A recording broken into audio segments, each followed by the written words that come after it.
크리스천은 계속 길을 걸어 나아갔다. 자신의 불행한 실패에 대해서 슬퍼하고 있을 때 눈을 들어 바라보니 눈앞에 매우 아름다운 궁전이 있었다.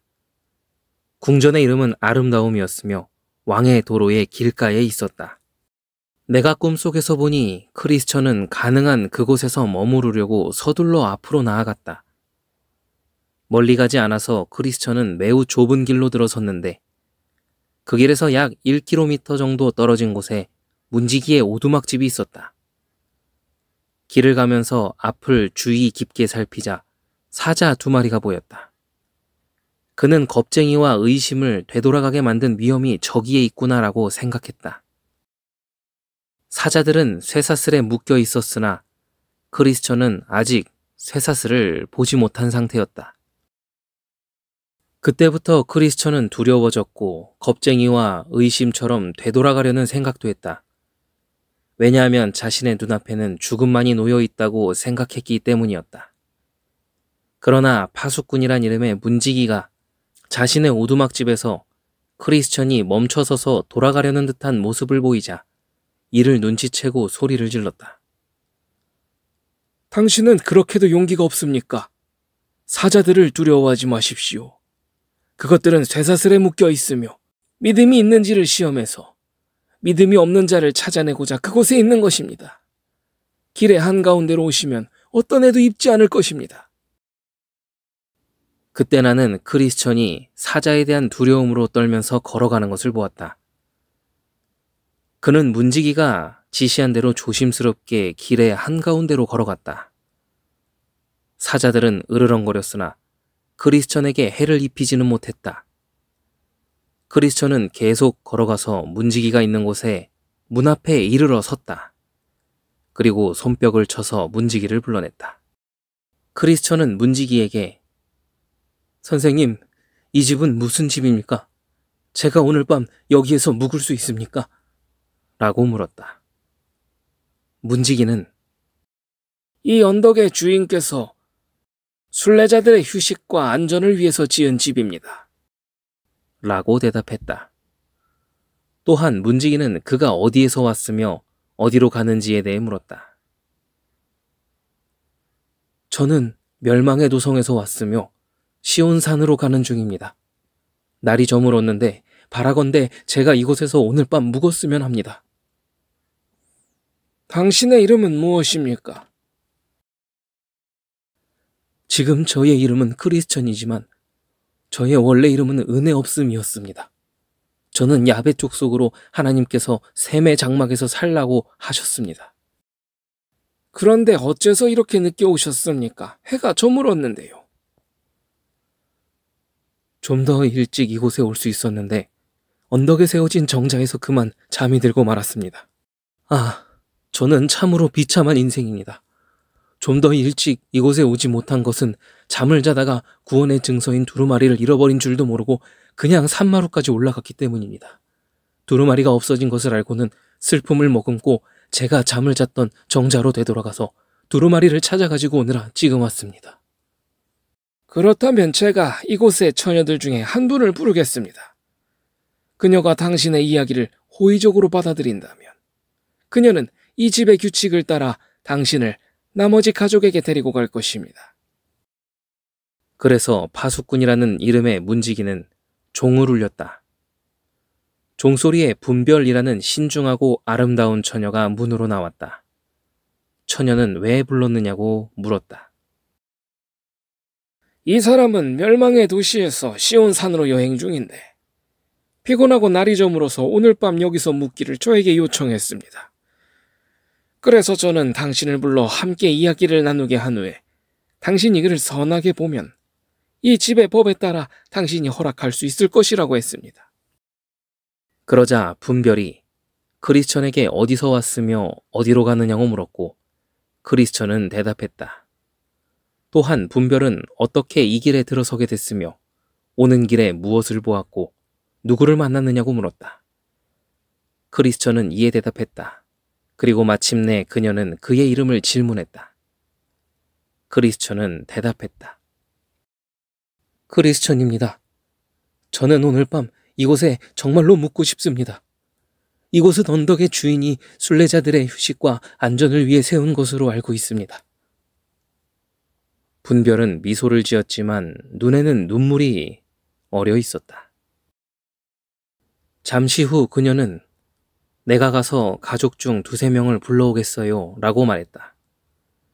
그리고 분별은 문 쪽으로 달려가서 신중, 경건, 자비를 불러왔다. 그들은 크리스천과 잠시 대화를 나눈 후 그를 가족에게 데려갔다. 여러 사람이 문 입구에서 크리스천을 맞이했고 하나님의 복을 받은 자여 들어오시오.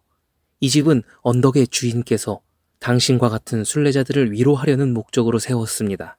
라고 말했다. 크리스천은 머리를 숙여 인사했고 그들을 따라 집 안으로 들어갔다. 크리스천이 들어가서 자리에 앉자 그들은 크리스천에게 마실 것을 주었고 저녁 식사가 준비될 때까지 유익한 시간이 되도록 그들 중 몇 사람이 크리스천과 특별한 대화를 나누는데 동의했다. 그들은 경건, 신중, 자비를 크리스천과 대화할 사람으로 지정했다. 그리고 대화가 시작되었다. 어서 오세요, 선한 크리스천 씨. 우리는 당신을 사랑하기에 오늘 밤 당신을 우리 집으로 받아들였습니다. 당신이 순례길에서 겪은 모든 것을 나눠줬으면 합니다. 여러분께서 이렇게 호의를 베풀어 주시니 참 기쁩니다. 처음에 순례자의 삶을 택하게 된 동기는 무엇이었습니까? 제가 사는 고장에 머문다면 피할 수 없는 멸망이 내게 임한다는 무서운 음성을 죄기로 들었습니다. 그래서 저의 고향을 떠나게 되었습니다. 그렇다면 고향을 떠나올 때 어떻게 이 길을 택하게 되었습니까? 그것은 하나님의 섭리였습니다. 제가 멸망의 두려움에 떨고 있을 때 저는 어디로 가야 할지 몰랐습니다. 그러나 우연히 전도자라는 분이 떨면서 울고 있는 저에게 왔습니다. 그는 저에게 좁은 문으로 가라고 가르쳐 주었습니다. 그분이 아니었다면 저는 결코 좁은 문을 발견할 수 없었을 것입니다. 그가 가르쳐 준 길로 계속 갔더니 이 집에 이르게 되었습니다. 그렇다면 해석자의 집에 들렸겠군요. 예, 그곳에서 평생 기억해야 할 여러 가지를 보았습니다. 그 중에서 특별히 3가지가 가장 인상 깊게 남았습니다. 사탄이 방해해도 그리스도께서 자신의 은혜 사역을 유지하신다는 것. 자신에게 죄를 지어 하나님의 용서의 소망에서 완전히 배제된 사람. 그리고 자신의 꿈속에서 심판날을 맞은 사람이 인상 깊었습니다. 그렇다면 그의 꿈에 대해서 들었습니까? 예, 무서운 꿈이었습니다. 그가 꿈에 대해서 말할 때 제 마음이 아팠습니다. 그러나 한편으로는 기쁘고 힘이 났습니다. 그것이 해석자의 집에서 본 전부입니까? 아닙니다. 그분은 웅장한 궁전을 보여주셨습니다.